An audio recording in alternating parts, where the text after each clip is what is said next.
looked at the stats. This is my first time looking at it, but right off the cuff, um,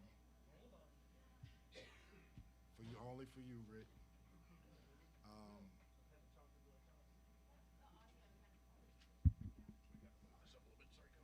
you ready? Right off the cuff, guys, I think it's important to say, like when we scheduled this game, and after I watched film, that's a pretty good team we just played against, a scrappy team. They're going to beat a lot of people.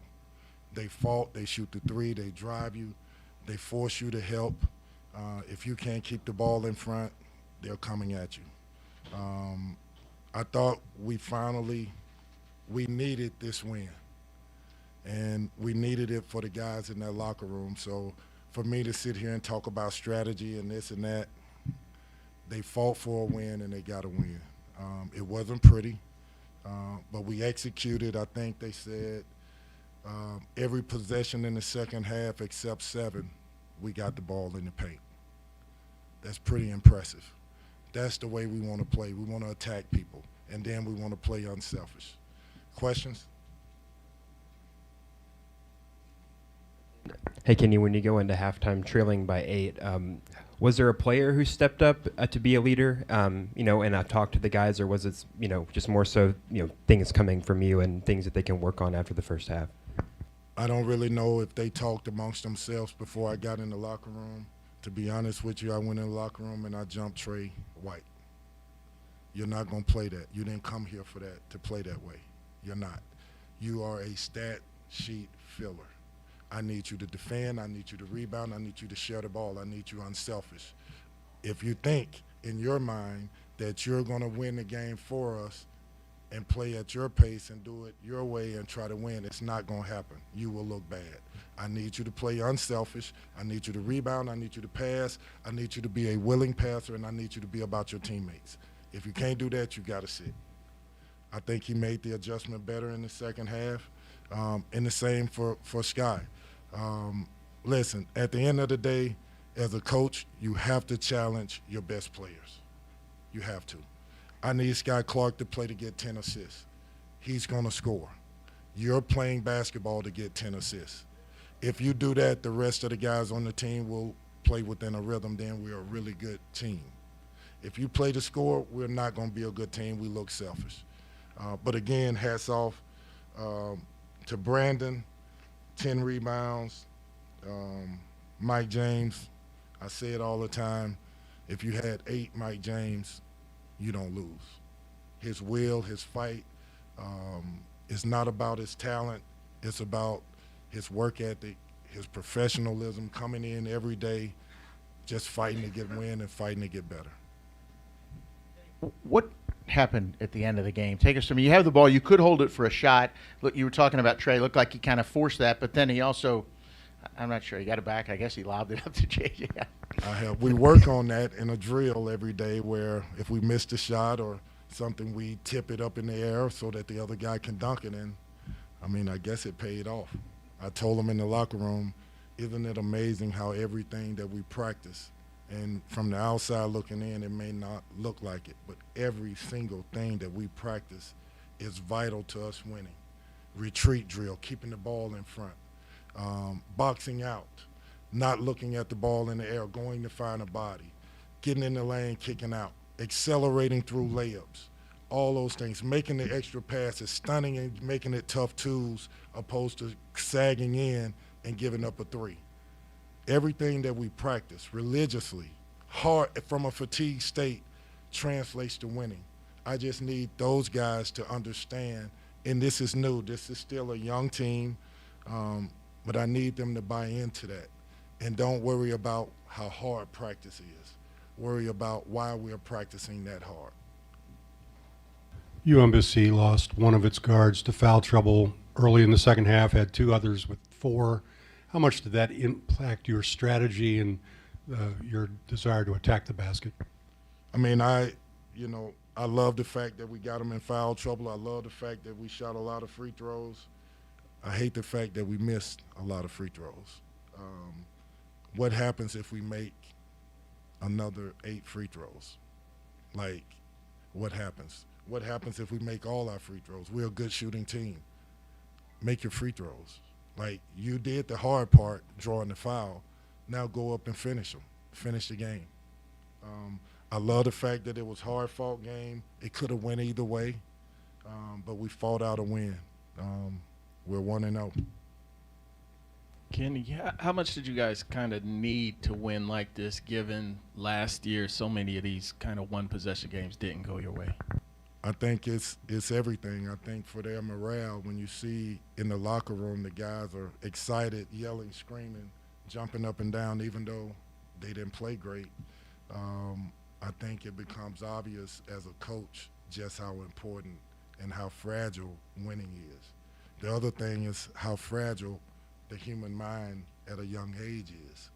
So when you look at, for example, when they not playing during the week, the words that they use, and then when it gets at the end of the week when it's time to play, then you see a different mentality. You see a mentality that is not quite as sure of themselves. I want that. I want them unsure. The best players that I've ever been around have been unsure. But their unsureness, if that's a word, fueled them. Coach, it's 1 o'clock in the morning. You said any time, I need you. Can we get in the gym? Can we go do some sprints? I ain't feeling right. I got to make it. I got to be great. I got to do this for my team. I need those guys. So I see it in them that they're unsure of themselves, right? Now the second part is don't let your ego get in the way and fight for what you want. Don't take anything for granted. Coach, a big part of this evening was honoring Denny Crum. To secure a victory in this particular evening, does that mean anything emotionally to you, or is there any takeaway additional to this? I can say this like this, and hopefully, even no matter how I say it, you probably wouldn't understand. I played for Denny Crum. I played at this university. On the night that we're honoring him, I'm ecstatic that we won this game, but I'm also cognizant of how fragile winning is on his night. Like, what happens if the ball bounces a different way? That's how fragile winning is. We talked about how some of these games, particularly those first 3 last year, you lose by 1 point in each of them.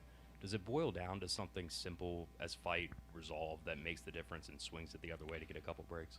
I thought the whole night in the huddles, you know, I'm drawing up plays, we're scoring. I'm drawing up plays, we're getting good shots.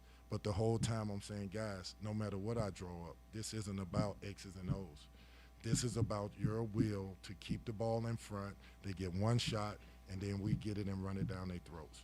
You have to fight for what you want. In the first half, they were, at certain points of it, I think they were shooting in the high 50s, 60%. That's not good enough. You basically let a team come in here and get confidence on you. Now you have to dig, and I'm glad that we did. We had to dig our way back, and we got back in it in the beginning of the second half with a little more discipline, a little more focus, and a little more fight.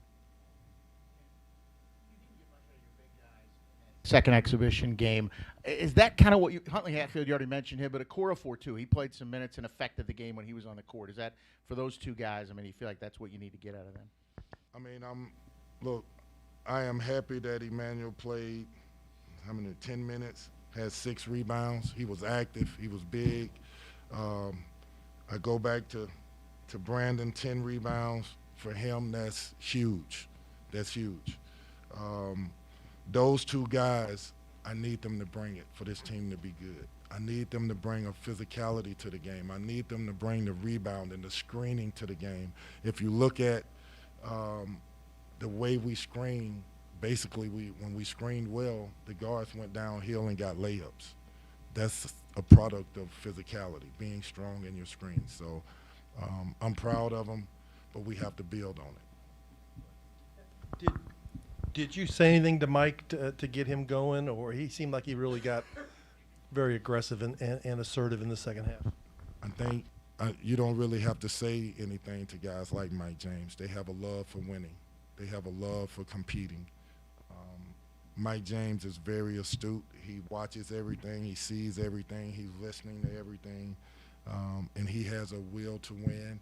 And to be quite honest with you, He understands the situation that we're in. He understands how bad this community wants to win. He understands how much, even for me, winning is important. He sees it every day. And so I don't have to talk about it with him. He already sees it and I know it. I just got to make sure that he trusts himself and not second guess anything he's doing. I don't care if he goes 0 for 6. I really don't. I need your heart. I need your heart. I need the way you care about your teammates. I need your fight. If you shoot the ball, great, great. If you don't, you still impact winning with your spirit. I love that about Mike James. Yeah, Kenny, Ty Lahr has been someone that you've talked about during the preseason, just, needing to work more defensively, but he played 12 minutes, I think, in the second half. What have you seen from him over the past week that made you, trust him in this big moment down the stretch, playing a lot of minutes? Just watching him in practice, watching him in the few games, the exhibition games that we played, really looking at the film, you can see he's going to help us. He brings a dynamic to this team that we need. I just got to get him to understand that your discipline is vital. You're the smallest guy on the court. You can never take a moment and relax, because then you become, as they say in elite basketball, you become a cone. And a cone is the little orange thing that's on the court that you shoot over all the time. You cannot become a cone. You better be the fightingest little Mighty Mouse in the country. That's what he has to be to survive amongst giants. Kenny, you had Ty Lahr and Sky playing together. Was that a byproduct just of UMBC being smaller, or do you like having 2 point guards? I like them on the court together. I can't, in my mind, I can't start them together because I need one of them to have a backup for the other. But there are stretches in the game. The way that Sky Clark shoots the ball, his feel for scoring, sometimes it's better for him to be off the ball and just mix it up.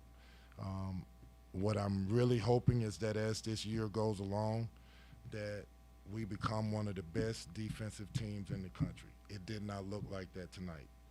As this year comes along, as it goes along, I need those two to create havoc on the offense with their pressure on the ball, with fighting to keep the ball in front. And then I need Dennis, Brandon, and Emmanuel to clean up anything that gets past them. Then we got a pretty good defensive team.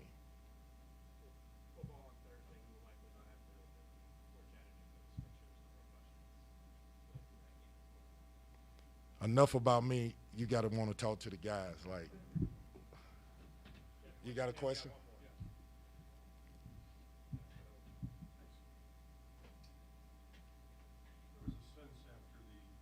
Game that the sky was falling, and a lot of dread going into this game. Yeah, there was supposedly this fight that happened that never happened. Okay, I'm not suggesting that, but what does tonight do for your guys? Does it take pressure off, or is it still there? Obviously, this is Louisville, right? Kansas, Louisville, Kentucky, Duke, Carolina. Don't go to those schools if you can't take pressure.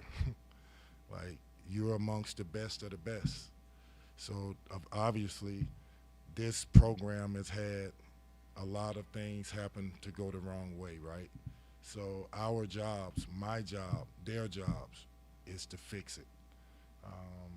And so with that comes pressure. Nobody really cares to hear about what exactly all the things that we deal with day to day. I've never heard anybody, I don't listen to complaints anyway, but I never heard anybody ask, what all have you done to clean up the mess? Nobody's ever asked that question to me. What do you go through from day to day? Nobody has ever asked me that question. They just assume I'm here, we're going to win, and everything is bad because it's bad. There's something else to it, and we're cleaning it up. I'm proud of that. I'm proud of that because the type of kids that are in this program now, they're the type of character kids that you guys should be proud of. And as we go along, we're going to beat some people. But we're also going to lose some games.